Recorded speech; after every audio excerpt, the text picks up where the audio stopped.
So I was already plant-based at the time, which also was exposure through patients. End of 2012, I just kept getting vegan and plant-based patients, and they educated me. So there wasn't any plan that we would do anything with it since she was studying, and we're sort of joined at the hip. So I started studying for the board examination also. So we both took it in 2018. The next year it was offered, and we both passed. And really the plan was Bandana is just going to incorporate as much of lifestyle medicine that you can in a primary care setting. This is the Healthy Lifestyle Solutions podcast, and I'm your host, Maya Acosta. If you're willing to go with me, together we can discover how simple lifestyle choices can help improve our quality of life. Let's get started. The Peaceful Planet Foundation's annual retreat will resume in person on October 8 in Houston, Texas, and you do not want to miss it. Join me as I speak with doctors Munish and Bandana Chawla about their Lifestyle Docs Clinic, the annual retreat, and how they support the Houston community. Let's get started. Welcome, doctors. Thank you so much, Maya. Thank you for having us. Dr. Riz and I interviewed you in your location. I want to say it was probably either 2018 or 2019 when you had just opened your practice. Do you remember what year that was? I think it's when you had come for the retreat, and you came both in 2018 and 2019. So that's why I'm not sure, because it was the day after the retreat that you came to the clinic and interviewed us. But we would not have the clinic in 2018. Oh, that's right, because the clinic opened August of 2019. So yes. It was 2019. We did so much in 2019. So let's start off with that first, and then we'll go and we'll talk a little bit about how both of you got interested in lifestyle medicine, because I know that often when I speak with physicians, there's a story behind how they made a transition from just practicing Western medicine to now being fully involved in lifestyle medicine. So you opened the actual practice in 2019. How difficult was it to transition to that? And can you explain what a lifestyle medicine practice looks like? Yeah, sure. So I'll start. I've been internal medicine for over 20 years. So I did kind of have a internal medicine practice. But then in 2018 is when my husband and I got board certified in the new field of lifestyle medicine. And when we got board certified, we really weren't sure what we were going to do with that. But somehow things happened to where we decided to open this lifestyle medicine clinic together, to where I still do primary care, internal medicine with a twist of lifestyle medicine. So I was already plant-based at the time, which also was exposure through patients. End of 2012, I just kept getting vegan and plant-based patients, and they educated me. And first I was like, oh, good for you, your cholesterol is lower, or nice that you're getting off of medications, but I don't have those health issues, so I don't have to change my diet, right? We never want to change. But it kept happening, and it made me research things, and finally realized that I have to encourage my patients to eat more plant foods and be more plant forward. But then I also need to practice what I preach. And then, so both of us basically became vegan in February of 2013. And then, so I was incorporating that more and more in my practice, also talking more about things like exercise and stress management already. And then in 2017, which was the first year that the board exam was given for lifestyle medicine, one of my physician colleagues posted about, getting certified in lifestyle medicine. And I looked it up, and it was so exciting to see that there was a field out there that was encouraging all of this. Because it's funny, at that time, we had teenage sons, and they would tease me about how mom's becoming more of a hippie doctor because she's talking to her patients about meditation and yoga and all this other stuff. And then that day I came home and I told my kids, no, it's not a hippie doctor. I'm becoming a lifestyle medicine doctor, and I'm going to get board certified in this. And then he got on board too. Yeah. So, we take after dinner walks. So she's telling me that she's getting her patients to exercise more, having them change their diet a little bit. And she's saying, this stuff really works. I lowered the medication for diabetes for this patient. This patient is off their asthma medication. And then I see her, reading this lifestyle medicine manual, what she's doing to prepare for the board. So I kind of look at, and I said, this is interesting. I'm interested in healthy diet and lifestyle. So there wasn't any plan that we would do anything with it since she was studying, and we're sort of joined at the hip. So I started studying for the board examination also. So we both took it in 2018. The next year it was offered, and we both passed. And really the plan was Bandana is just going to incorporate as much of lifestyle medicine that you can in a primary care setting, because as and your listeners probably know that the payment system, the insurance system in medicine today is not really geared towards lifestyle medicine. It's just geared to have the patient be seen for a short time and then you give them medications. But encouraging people healthy diet and lifestyle takes a long time. So Bandana was going to do whatever she could to nudge them towards healthy way. And my big plan was, I was a busy radiologist, so I was going to influence my colleagues at the hospital and really just encourage everybody that I came across that this stuff works and they should just bring more plants into their life. And just to quickly review lifestyle medicine for those of you who may not be as familiar, there are 6 pillars to it, and Bandana already alluded to some of them. One is healthful eating, and research shows that most of your calories, 90 to 95% of your calories should come from whole plant foods. So this is something, we've said this is really excited about that because we were eating pretty close to that anyway. And then exercise is the next pillar, and then, healthy ways to manage your stress. And then staying away from tobacco, really limiting alcohol, and getting a good night's sleep, and also community.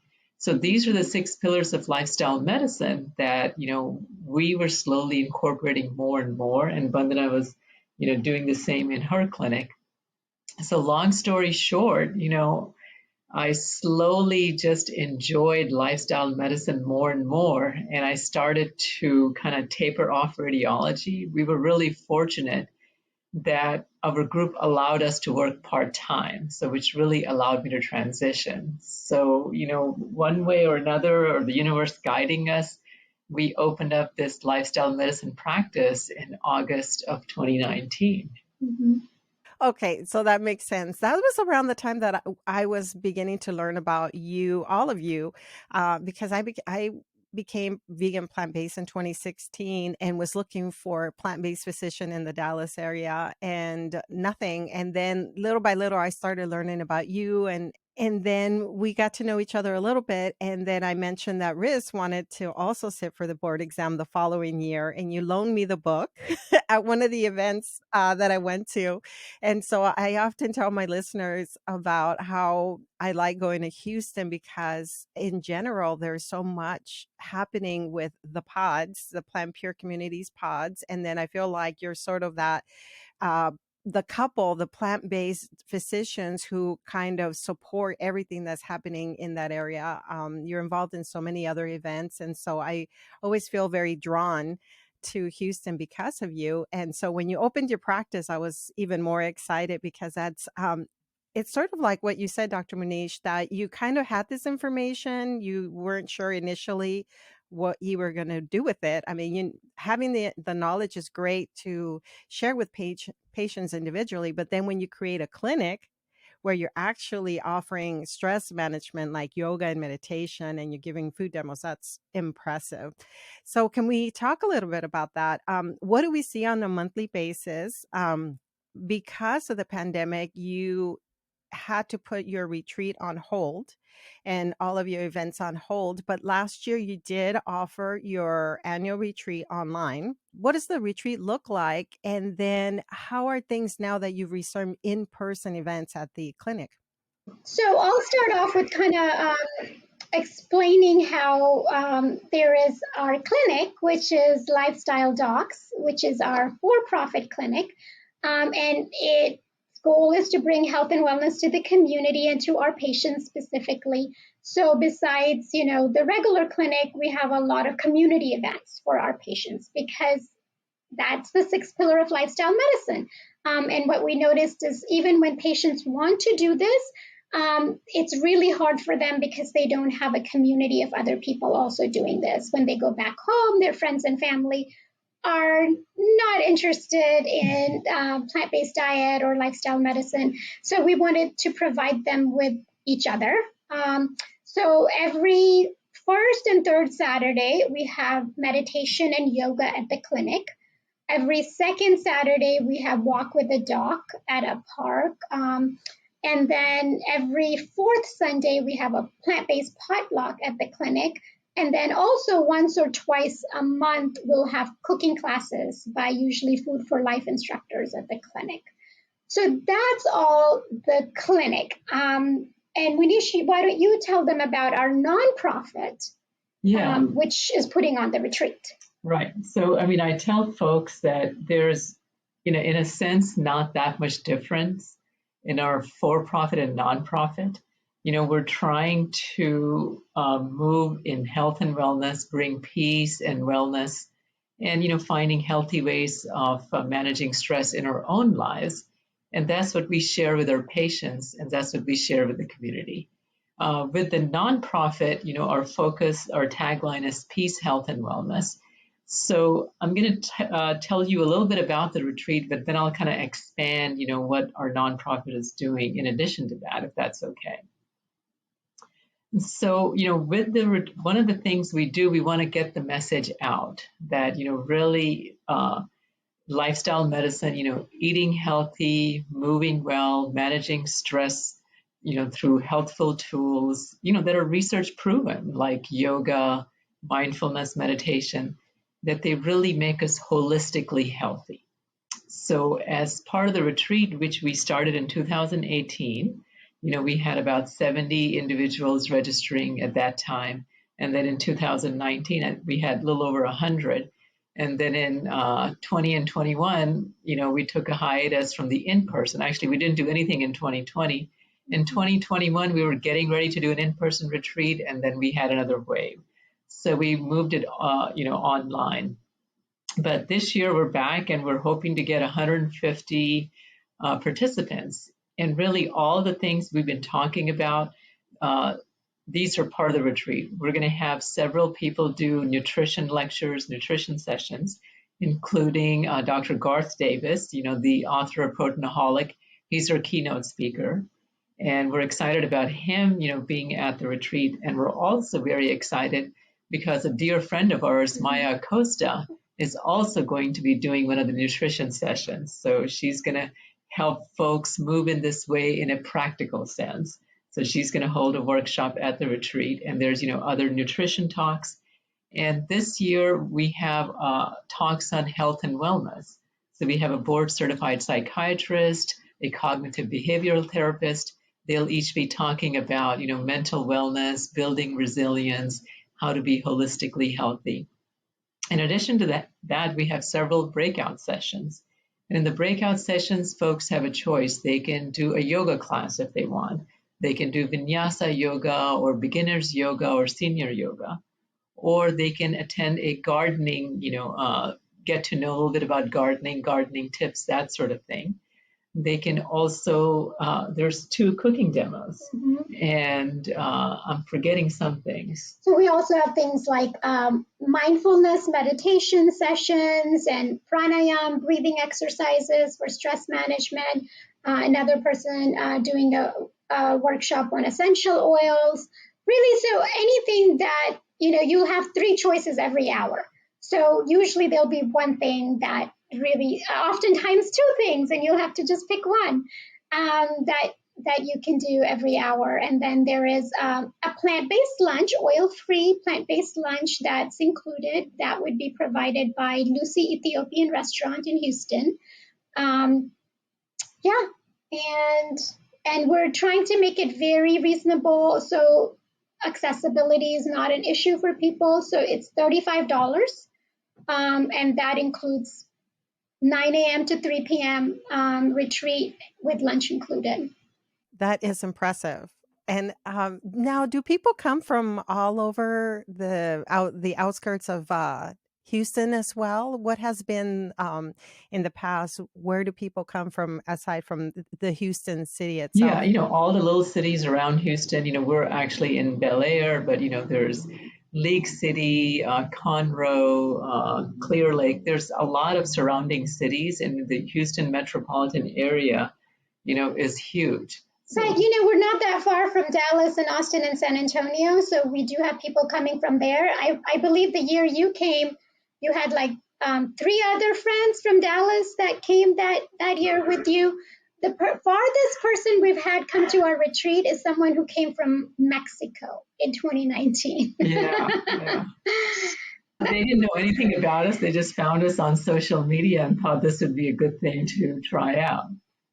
That's awesome. What I enjoy most about these one-day events is getting to know other people, like networking, it just meeting like-minded people, hearing their stories. And I also love like when I meet people who are not even fully on board, but they're there to hear the message. I always look for an opportunity to go to Houston to connect with like-minded people. I've already invited my sister. Oh, wonderful. And yeah, in the past, she has invited co-workers and friends to some of your events, like when you screened Code Blue. She invited some people to that as well. And so that's so exciting. I'm looking forward to it. And let's talk a little bit about Dr. Garth Davis, because he is your keynote speaker. Tell us a little bit about what he will be speaking about. Will he focus on proteinaholic as well? I think he's mainly going to talk about weight management. And the role of nutrition in weight loss and weight management. So, for those of you who don't know, Dr. Garth Davis is actually a bariatric surgeon, and he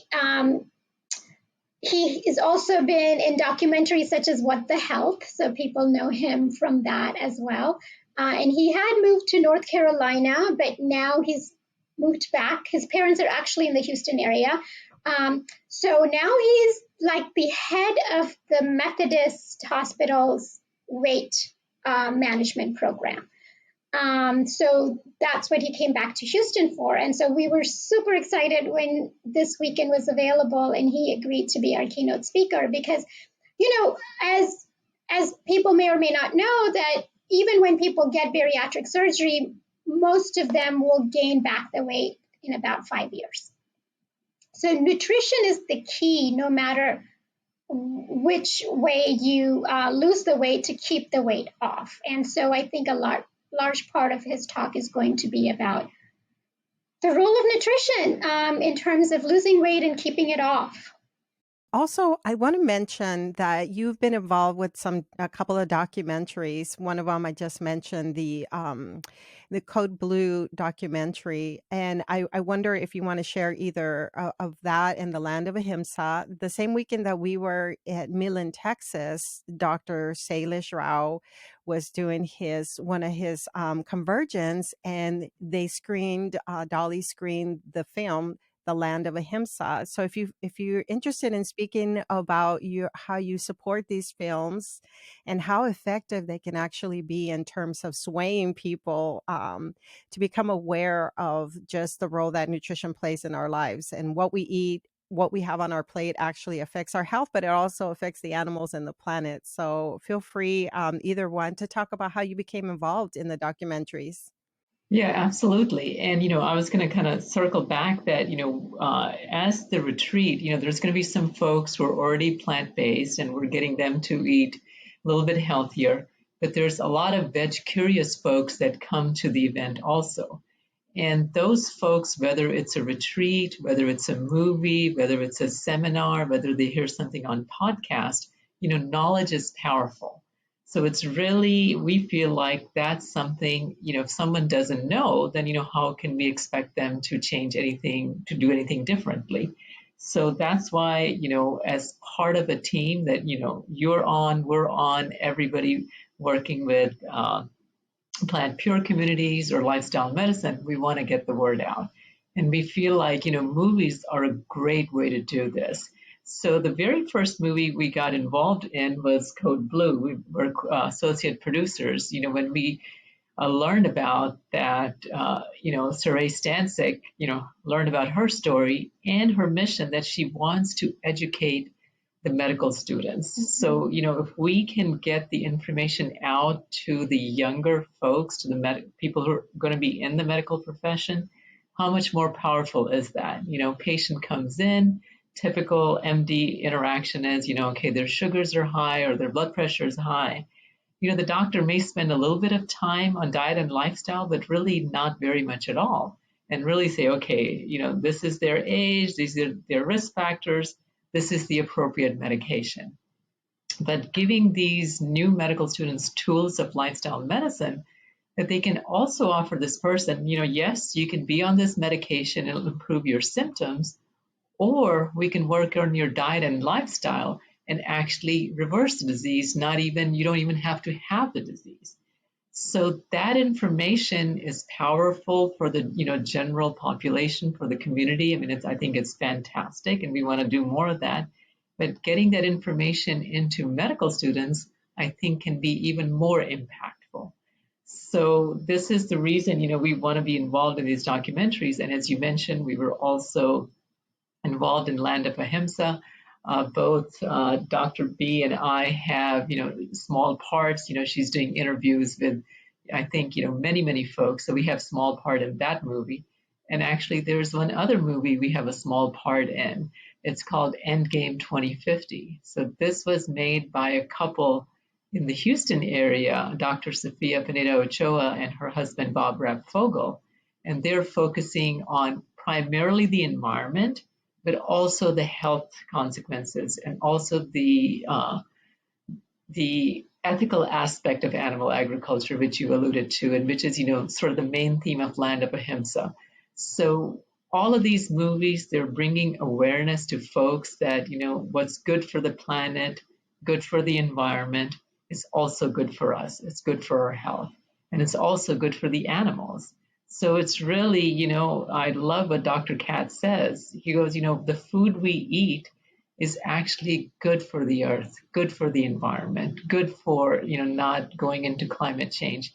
He says it doesn't have to be this way. We could be, something else might be appropriate for us, which is harming the environment. But the wonderful thing about plant-based foods, not only do they heal us, make us feel better, they're also healing the environment. So we're just excited to be part of this movement. And, however we can get the word out, whether it's through movies or our clinic or the retreat, that's what we try to do. And that reminds me, part of the retreat, one of the lectures is actually on the environment, and it's by Dr. Sophia Pineda-Ochoa and Dr. Rapp-Fogel is a lawyer, actually. So the two of them will be doing the environment presentation together. We didn't mention that previously, so I'm glad. And I'm going to mention or maybe Dr. B can mention over U of H. Oh, yeah. So, Dr. Saray Stancic really inspired us to take the information to the medical students.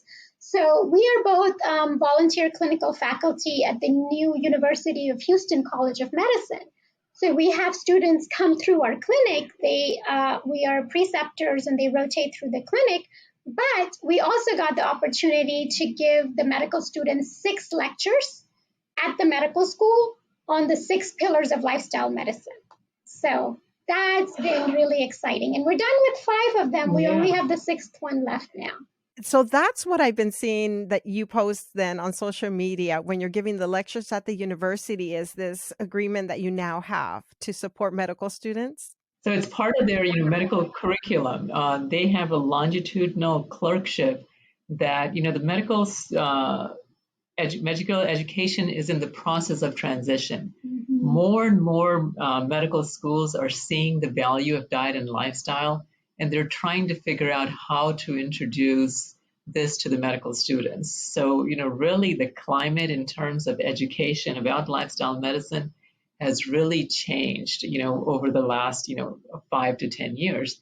So we're really excited that, more and more people get this message. So, whether it's medical students at the College of Medicine or through our retreat, which we're going to be doing on October the 8th. I don't think we ever mentioned the day. Yes, it's Saturday, October 8th, 9 a.m. to 3 p.m.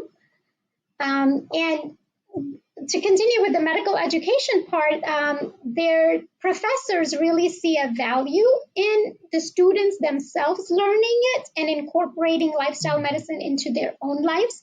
So they specifically said that with every lecture, they want us to do a didactic part, but they also want us to do a practical part. So like for the exercise lecture, after our presentation, we had a yoga teacher come in and do a little yoga class for the medical students. And for the meditation lecture or stress management lecture, after our presentation, we did a mindfulness meditation for the lectures. For the nutrition lecture, they actually have a teaching kitchen, which they hadn't used yet. So after our nutrition lecture, we got to use that for the first time, and the medical students got a cooking class there. So it's been a lot of fun. Yeah, they've really enjoyed it. Just making healthy plant-based dishes. One, they were surprised how easy it was to make them and how tasty they were. We partnered with a instructor, a raw vegan chef, Cherise Williams, and she kind of guided them into recipes. So they were chopping the kale and they were using the Vitamix, and they created the meal themselves under supervision. Mm-hmm. And the cooking teacher was a former ICU nurse herself, so the students kind of connected with her because she had a health background and a chef background, so it was. Yeah, we had a nice time. That sounds amazing. I love that you're doing that. That's so exciting. And that sort of takes me back to how you started, Dr. Bandana, speaking about how it was your patients. Your patients were the ones that sort of started educating you a little bit. I was wondering if you had sort of a message for individuals, lay people, regular patients who are sort of just hoping, they're like knocking on doors, hoping to find a plant-based physician. I often have people reach out to both of us, Dr. Riss and I, asking if we know of a primary care physician here in the Dallas area.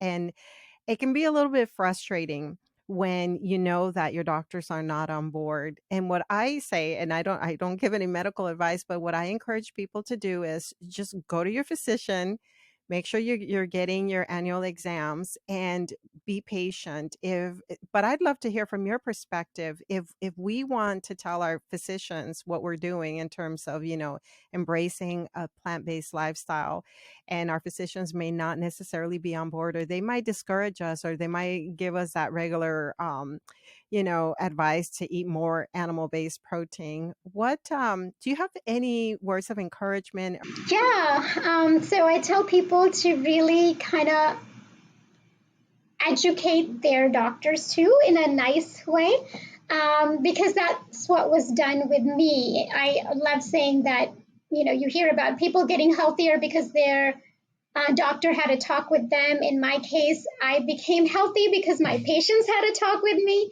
So just kind of letting them know that this is what you're doing and that you're feeling better and that your numbers are better. I've had some of my patients who have given books, plant-based books, to their specialists, like their endocrinologist or rheumatologist, and also given them my reference to where if they have questions, they can call me. I think we just have to be patient and persistent with the medical community, because, we weren't given much nutrition education at all during medical school. Yeah. And, that's a very good point, because, it's not that oftentimes, when we're not aware of something, we don't see the value of it. So during our medical training, as Dr. B was saying, we were trained on pills and procedures. Pharmacology was a big section. Right. Yeah. So, you have this condition. What is the medication that's going to help with the symptoms? We weren't given the mindset that, maybe, you don't have to have the disease at all if you change your diet and lifestyle. Fortunately, that's changing, but, a lot of physicians have been practicing for 15, 20, 30 years, and that, model has worked for them. They are going to be a little bit resistant. But like anything, it's education and awareness, whether the patients, just kind of nudge them that this is what it is, telling them about documentaries, about podcasts, about events. So just slowly, presenting some of the medical literature. I mean, these days you can very easy to search PubMed, and there's always lots of information that if you give your physician an article that's peer reviewed from a medical journal, he's going to be a lot more impressed in a sense. So one of the ones that I use frequently is the study by Dean Ornish, where he basically used lifestyle medicine to reverse heart disease, and this had never been done before. And he did that study actually in the Houston area, and he tells a story that people in the cardiology department, people thought he was crazy, that no one can reverse heart disease. Why would even somebody waste time with that? But then he showed, without cholesterol medications, just with eating a healthful diet, exercising, encouraging stress management, getting people to quit smoking, and just encouraging a healthy diet and lifestyle, and doing it in a prescribed way, that there was coaches available really encouraging people to follow this. And they had a community that they actually did angiograms on these patients. This is a way to look at the inside of the blood vessels. So patients who had known heart disease, known coronary artery disease, plaque in their arteries, they saw an angiogram. And then they did this intervention that I talked about with Dean Ornish. And then they did the angiogram again, and those plaques were smaller. This was, land breaking. I mean, this is just groundbreaking, I should say, that this had never been done in medical science before. No one thought that, once you have plaque in your arteries, it's not going away. But, he was the first one to show that this can actually go away. So, some key studies like that and others are really powerful. And, once you present the data, most people will say, okay, let me at least take a look, see, what this lifestyle medicine, see what this plant-based lifestyle is about. But as Dr. B mentioned, change is hard for so many of us. And it takes a while, it takes patience. And, I'm going to digress a little bit, but, this is one of the reasons that we were talking about the clinic, that Bandana does internal medicine with a twist of lifestyle medicine, whereas I'm doing mostly lifestyle medicine. So part of it's, educating the patient that these things work, but the bigger part is getting them to change their diet and lifestyle. So, I did a coaching course. I'm always kind of looking out for research on behavioral change, because this is the part, people see, okay, I see the value, I see that it works, but they still have trouble kind of following the diet and lifestyle because their friends, their families, their neighbors, they're not eating this way. They're not socializing this way. They're not making health and wellness a priority. So that's why, it takes a lot of patience on our part, especially, I'm trying to reverse their diabetes, really taking them from the standard American diet to a mostly whole food plant-based diet. And there's a journey there. It requires, building an ecosystem like we've done, encouraging them to come to yoga, to exercise regularly, to come to the cooking classes so they can, learn more about healthy, delicious plant-based dishes. So it takes all of that. And your members are also part of group support sessions. Yes. So twice a month, he does group support sessions where the people who are doing the program are helping each other. And that seems to make a big difference. A lot of people say that's the part that they enjoy the most of being in a lifestyle medicine program, is having group support session with other lifestyle medicine participants. Exactly. That's what I love most about just in general lifestyle medicine, is that you not only receive the education of different modalities that you can actually adopt, lifestyle changes you can make at home to enhance your quality of life, but also you as health professionals are given the tools to help the patients make that change. So you educate, but you also support them in making the change, especially support groups. I now understand the power of them. And Dr. Munish, you were referring to the fact that individuals can have the knowledge but still have that difficulty. And I remember hearing this in that other conference that I mentioned, that having having the knowledge is not enough, but understanding your why and then the barriers that you have towards making that change. Also understanding, and I'm learning this, so that's why I'm repeating it, but understanding there's this progression in change in general, how we make changes slowly, and slow in a way is very good because then it can be a sustainable change that'll stick. I want to also kind of go back to the fact that you were talking about working with the university and educating medical students, because I'm thinking of exactly that. The Code Blue documentary, which I'll put a link, or at least, the name again in the show notes for people who have not seen it. But the story really is around Dr. Sarai Stansik's experience of living with multiple sclerosis and how she, as a physician, saw that there was a gap in her book. Then The Missing Link goes on to talk about how there's this field, lifestyle medicine, that's not really covered in medical school.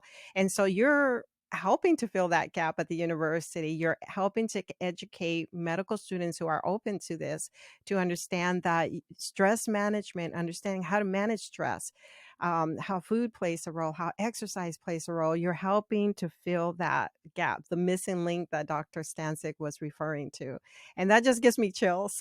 It's so exciting to know that you're part of creating such a big change. It's so important because so many studies show that doctors who don't exercise don't talk to their patients about exercise. Doctors who smoke don't talk about smoking cessation to their patients. Doctors who are obese don't talk about weight management, or, doctors who are not practicing healthy lifestyle don't talk about food or nutrition with patients. So we got to get the doctors healthier so they can get their patients healthier. And that's an excellent point that you just made as well, that people who are trained in lifestyle medicine, not only they don't just preach it, they actually practice these modalities. And everyone that I speak to has had a story of where they were at one time before they went fully plant-based, before they started managing their stress and everything. Everyone has a story of some sort of ailment that they dealt with at one point, and now we're, embracing these modalities. And no one's perfect. I always try to say to my listeners, you don't have to make all these significant changes. Just have the awareness that you have the power to take control of your health. I said to my niece, she reached out not long ago, one of my nieces who's starting to show symptoms of health issues. Just she's battling with some things. And she said, I know that you know this stuff. So what should I do? So the first thing I said is, what impacts you the most? A documentary, reading a book, listening to a book, or having someone just hold your hand and guide you? And she said, documentaries. I love documentaries because they affect me. So then, of course, I told her, watch this and watch that. And so the same thing, when we're speaking with physicians, I knew that for my husband, I knew early on he needed the science. As a physician, he needed the science. And that's what Dr. Munish, you were saying, is that sometimes giving the right information to your physician can help move them. For other individuals, it may just be a documentary. So you just never know. And then for some people, it could be that in-person retreat, like what you're holding on October 8th. It could be that we bring a loved one, a good friend, to experience what lifestyle medicine is. So it could be a yoga session and a food demo.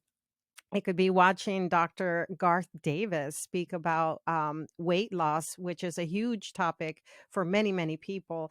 And that's what I love about your in-person events, your retreats, is that you're like submerged. It's a day to like take care of ourselves, to eat healthy foods, come together with good people who are all interested in living their best lives. And then, of course, all the sessions. I think this year, and correct me if I'm wrong, but it seems like this year you have more sessions than before, because I think you said 3 sessions every hour, breakout sessions. Is that right? Yeah. We were counting the number of people who were presenting at this, I was going to say conference, but no, we deliberately chose the word retreat because we want people not just to get the information, but practice the healthy lifestyle, do the yoga, learn about pranayama, learn about these, stress management tools. And we have 20 different presenters this year, which is more than the previous I year. think it's 24. 24. 24. I mean, if Okay. you include everything, because at the end we also have, well, you know, Christoph, Maya, he did his PhD in cello at Rice University, and you came for the Rice Veg Fest that he had put on. But anyways, he is going to be performing cello at the end of the retreat. And there, you know, somebody else with him is going to be doing a little bit of reflections with the music. So they're going to and the retreat Joanne Kong, right? Dr. Joanne Kong, who is a clinical pianist herself, but we couldn't get a piano there for both of them to perform together. But yeah, so if you count everybody, it's 24 of us, and nobody's charging us anything. Everybody's volunteering their time and expertise. Yeah, so this is the entire retreat, you know, from the person doing the cooking demos to Dr. Garth Davis to the persons performing, all the nutrition sessions. People are donating their time because it's a nonprofit retreat. And really, we're just really thankful for all the people, you know, taking their precious time to join us for this retreat and educate and make people more aware that they have these tools available to them. That, you know, oftentimes you think, okay, I have diabetes, I have to take this pill. But we just want to spread the message that there are other ways that they can, you know, choose to do things. And we just want to address the root cause. Address the root cause. Give them often, yeah. So we just want to, you know, give them that information. We're really happy that there's so many passionate individuals in the Houston area that are going to be joining us in spreading this message. I really feed off of everything that you do. I feel like I'm very inspired. And what you're doing in Houston is amazing. And then when I heard that the community, the Plan Pure pod leaders all kind of came under the umbrella of Plan Pure Houston, I was even more motivated. And I said, we need that in Dallas. Like, we just need that unity and that fire and the community coming together. And I know from previous experiences or visits to your retreat that a lot of the pod leaders come together and support you.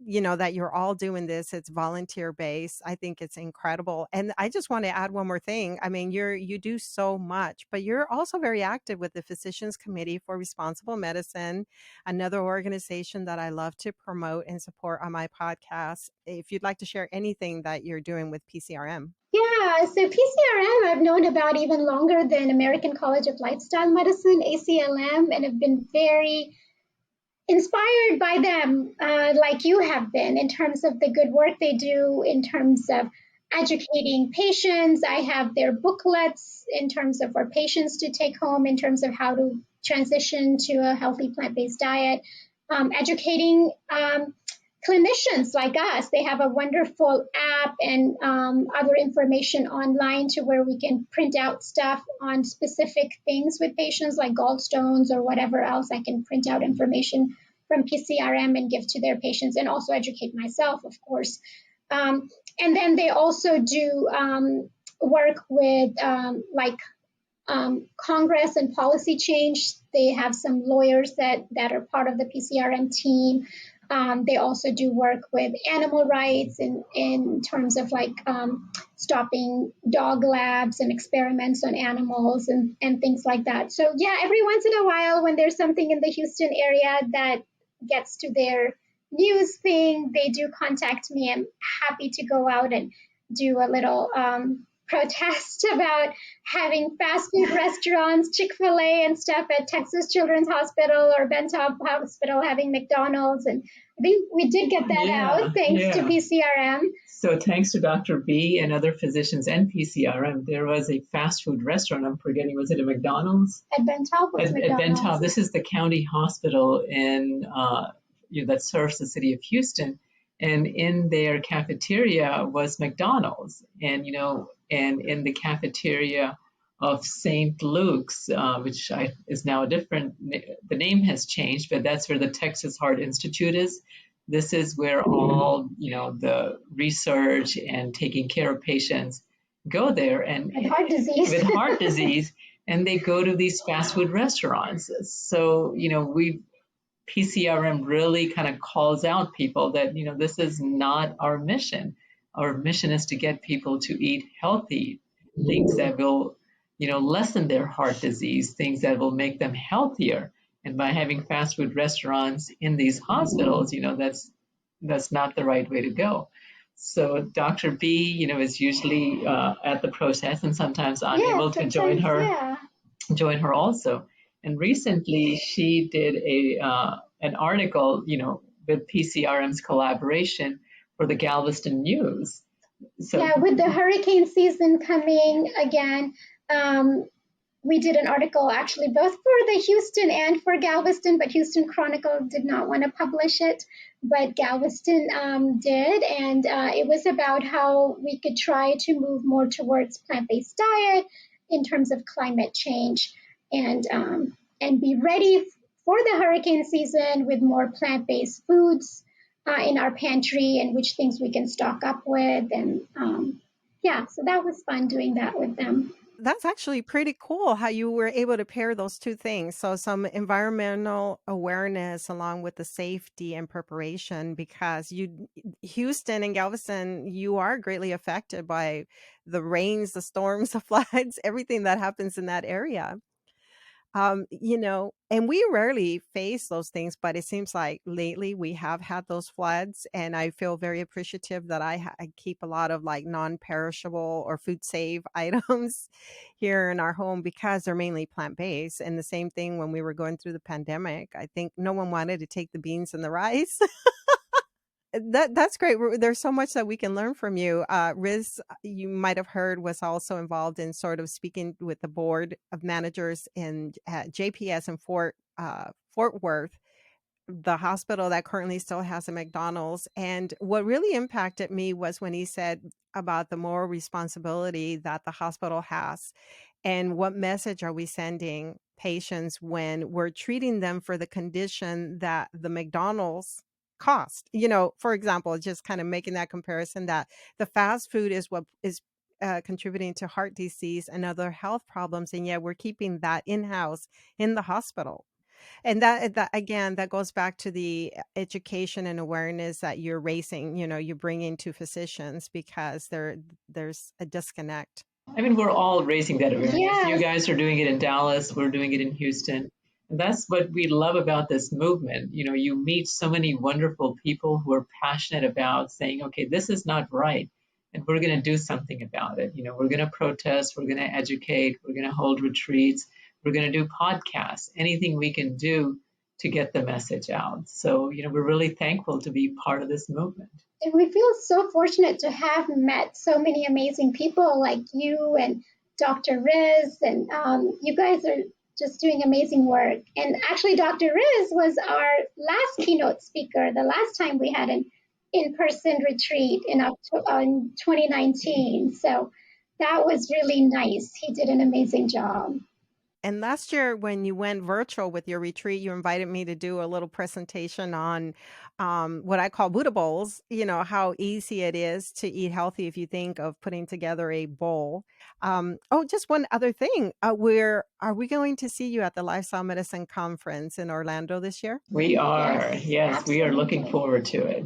Munish is actually going to be on the diabetes reversal panel at the conference. So he'll be like, it's 4 of you maybe that are on the diabetes reversal panel. So Yeah, I mean, they're looking for folks, who are working with patients and actually, doing diabetes reversal work. And we've had really good success. And it's really, as you were mentioning, as long as we kind of can guide them, support them, they can make small, sustainable changes. You can get rid of or reverse these chronic diseases that people have had for years, sometimes even decades. So really, this work is, as is so gratifying. So yes, we're really excited about being at Lifestyle Medicine Conference in Orlando, and I think you guys are coming also, right? Oh, yes. Yes. We will. I'm looking forward to connecting. I love to mingle. That's my thing. And the lectures are excellent. And most likely, I want to say we have that on our list to visit the diabetes reversal panel discussion. That's definitely something that we're both interested in. And it's fascinating that you actually bring that up for two reasons.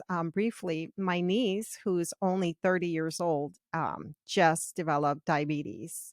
She she's so scared. She's like, I'm too young to have diabetes. And I said, okay, well, we're going to have to put a plan in place. So I wanted to talk to her more about what she can do. But the other thing is that I wanted, and I have been in collaboration with ACLM, interviewing people who will be giving lectures or involved in the conference. So if you're interested, Dr. Munish, in coming back on the podcast and talking a little bit about your type 2 diabetes reversal, I would love that. I just feel like we can never talk too much about diabetes. That is a very scary condition to have. I talk often about my parents both being afflicted with diabetes. My mother has now had three strokes. And fortunately, she has listened to us and is on a whole food plant-based diet, and she tries to exercise. So I just want to encourage people that there are things that you can do right now to take care of your health. And I'm never against Western medicine or medication or anything like that. We always say, work with your physician, but there are things that we can do to minimize our risk and also to help reverse, in some cases, reverse disease. So this is so encouraging. Everything that both of you are doing is just amazing to me. I don't know how you have the energy. And also, I wanted to add one more thing. Dr. Muniz, you really have inspired me to look at myself in terms of managing my stress and really tapping into the power of meditation, because I know that both of you really work on educating everyone about lifestyle medicine. But Dr. Manish, when we spoke last, we talked about a Vipassana that I was interested in attending, and then the pandemic hit. So now I have it on my list because they are resuming their meditation. And so I missed out the window. In other words, they're taking less participants this time around. So I missed out on registering, but I have it on my list the next time they open up another window, because I would love to experience a 10-day silent retreat to continue to work on really just becoming more Zen-like. Because I'm a high intensity. So Right, right. And we need both, right? We need some, some passion, some energy to do the things we want to do. But we also need that calm, that clarity that lets us know, okay, we need to focus on this and maybe not so much on that. And just being able to manage our stress is not just good for our mental and emotional health. Now we know through research it's actually imperative or needed for our physical health. So, the mind body connection, to be holistically healthy, we need to eat well, well, actually, you can kind of see it already, but I'm going to move up, I don't know if it comes up backwards, and it says, eat right, be fit, stress less, and connect more. So part of the stressing less, I mean, there's many tools you can use, but the tool that has worked for me, and I really try to get other folks to at least try out, is mindfulness meditation. And, I got my knowledge or sort of the underpinnings of this through Vipassana, as you mentioned. So I highly encourage anyone to go to Vipassana or, choose some other method of bringing a little bit more mindfulness into their lives, because it's important for, not just our emotional and mental health, but also our physical health. could you share with us how people can sign up for your retreat? And what if they cannot attend? How can they support your foundation if they want to help support you in all that you do? So that's one thing. And also, do you have a final message for my listeners? So I'll tell you how to register, and then Manish can do the final message. So I would go to peacefulplanetfoundation.org. That's the name of our nonprofit, and the retreat information comes right on the front page right now. If you're curious about what else we do, you're welcome to look at the other parts of the website. A big part of what we do is taking mindfulness programs to underserved schools. So we are going into, now that the pandemic is behind us, that had kind of been on hold because we hire yoga teachers to go out and teach yoga and breathing exercises and mindfulness to kids in schools. So that was kind of stopped, but we're super excited that things have started back up in the fall, and we're in several schools in the 3rd Ward, which is food desert and many other things in Houston area. So yeah, if you would like to support our work, you can, look at our website and see if you want to volunteer for something in the future or make a donation. Um, and you can register right on there, and then you can pick your breakout sessions.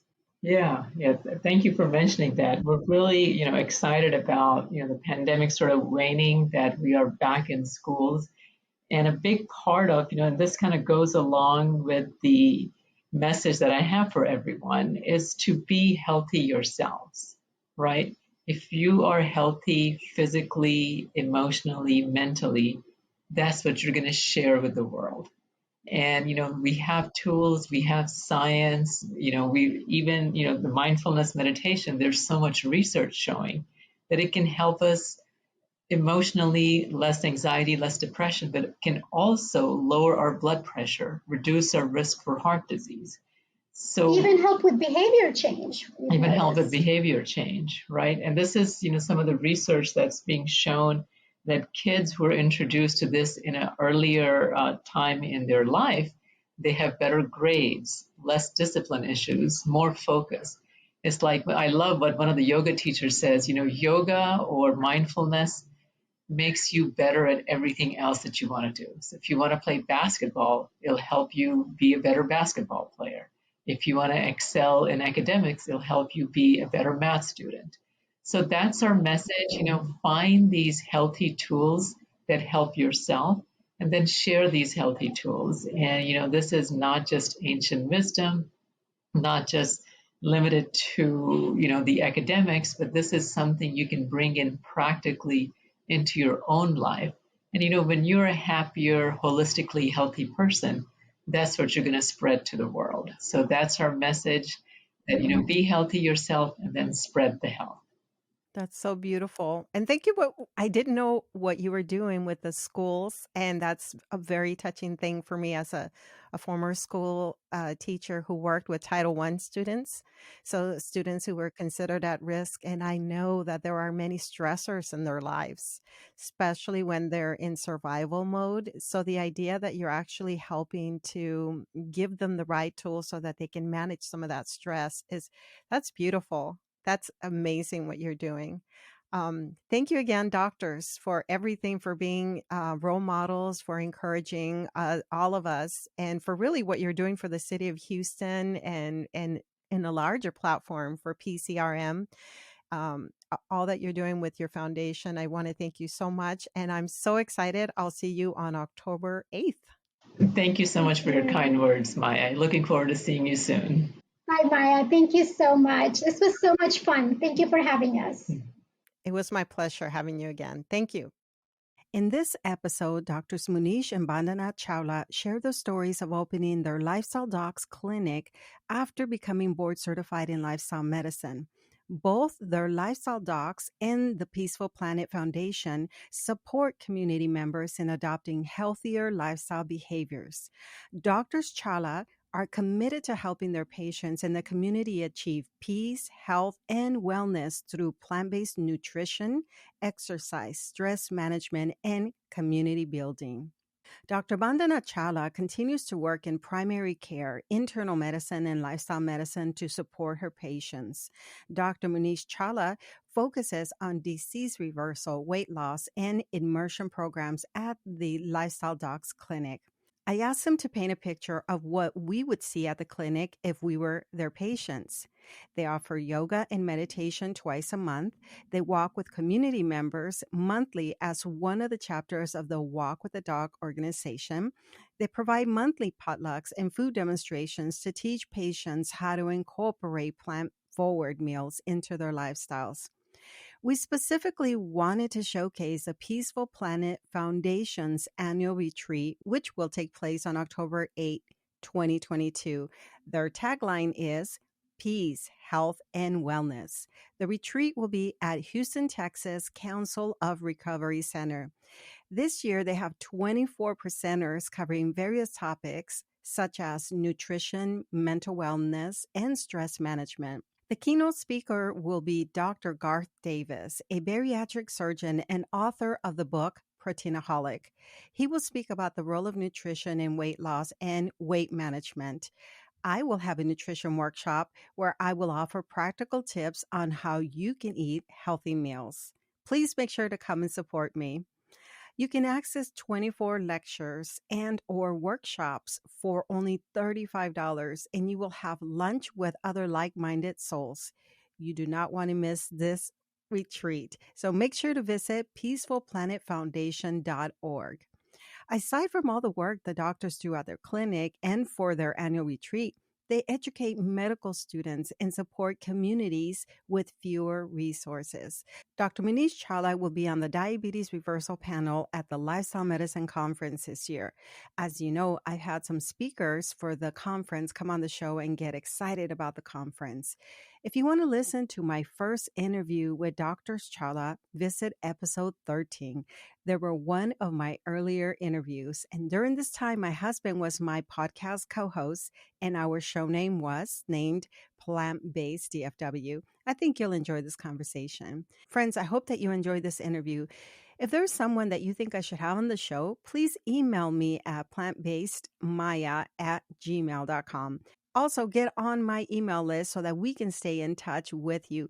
Head on over to bit.ly, that's bit.ly/veg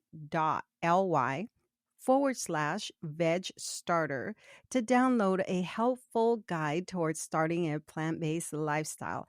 As always, my friends, I thank you for being a listener. Have a great weekend.